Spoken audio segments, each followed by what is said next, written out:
Bismillahirrahmanirrahim. Assalamualaikum warahmatullahi wabarakatuh. Here with Dini Wulandari, NIM 2106082.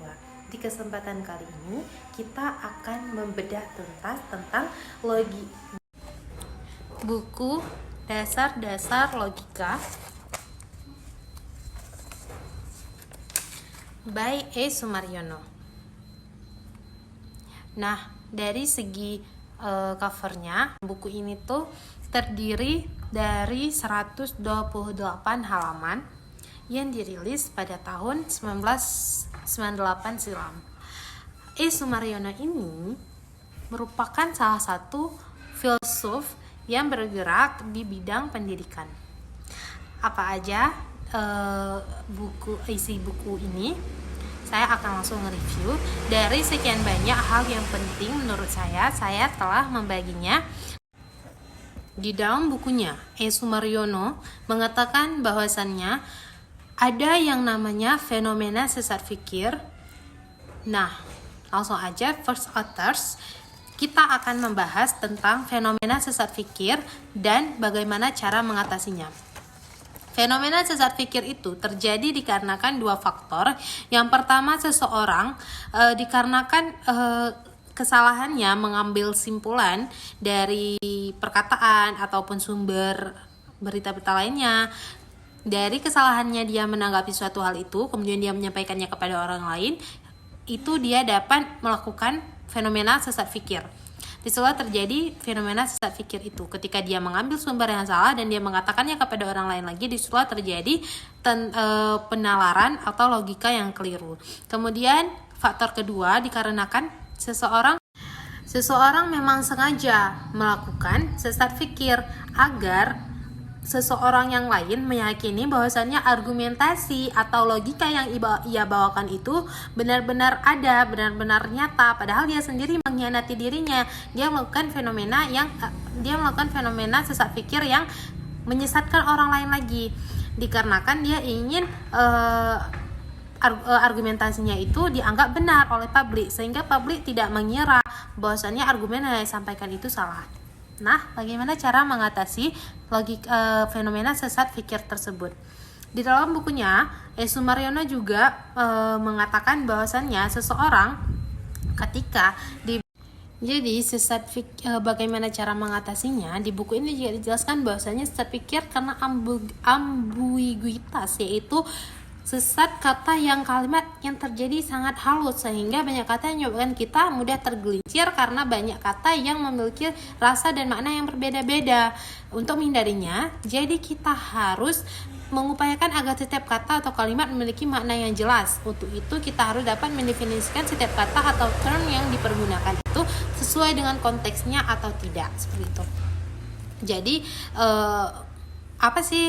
kenapa harus belajar itu di logika dan penalaran? Karena logika itu sangat penting. Contohnya seperti ketika terjadi di ranah kasus. Jadi seperti itu, logika itu sangat penting bagi kita selaku anak hukum. Karena dengan logika seorang hakim bisa memutuskan perkara dengan baik yang benar. Hakim juga memerlukan logika seperti menganalogikan kronologi kasus. Kayak misalnya kasus Sambo, di kronologikannya banyak sekali drama, itu juga perlu kelogikaan di sana, logis nggak yang diceritakannya itu. Masa yang dilaporkan kasusnya itu benar adanya seperti itu, kita kan harus nalar juga di situ. Hakim harus menggunakan logika penalarannya, disitulah peran logika ini. Contohnya seperti kasusnya dilaporkan bahwasannya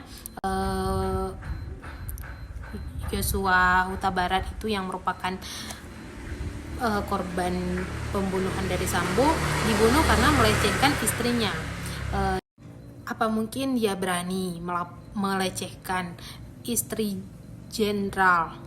Kan itu sangat tidak logis kasusnya itu. Penyebabnya itu hakim jadi bisa menalar di situ dengan logika yang baik dan benar, menghindari.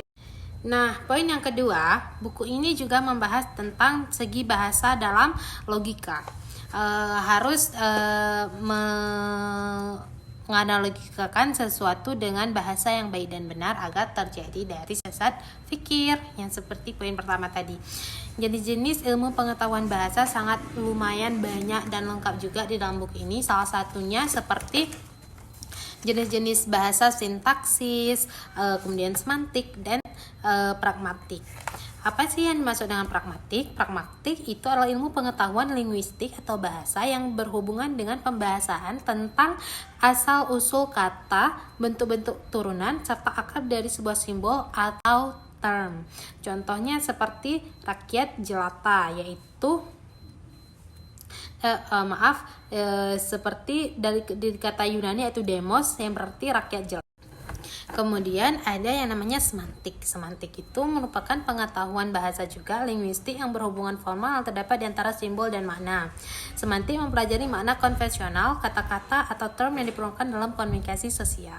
Kemudian ada yang namanya sintaksis. Sintaksis adalah ilmu pengetahuan linguistik yang membahas hubungan formal di antara simbol-simbol yang mempunyai fungsi khusus di dalam tata bahasa. Di buku ini juga dijelaskan dengan melakukan dasar-dasar logika itu harus dengan bahasa yang baik dan benar. Kemudian fungsi bahasa itu ada dua, fungsi informatif dan fungsi praktis. Fungsi informatif itu merupakan fungsi sebagai sarana untuk membawa sebuah informasi. Dalam fungsi bahasa yang dipergunakan biasanya berbentuk deklaratif, misalnya bahasa ilmiah seperti itu. Kemudian fungsi praktisnya yaitu bahasa dipergunakan dengan maksud tujuan bahasa tersebut menjadi fungsi yang berunsur perintah, larangan, instruksi, dan lain sebagainya. Kemudian the last others adalah membentuk gagasan dengan cara memahami melalui proses abstraksi, hakikat, dan esensi suatu hal.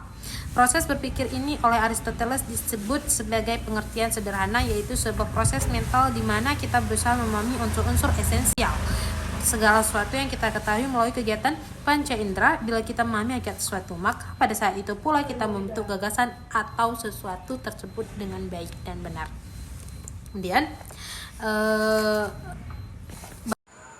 dengan saya paparkan the latest authors yang tadi, semoga video review buku ini bermanfaat bagi kita semua. Wassalamualaikum warahmatullahi wabarakatuh.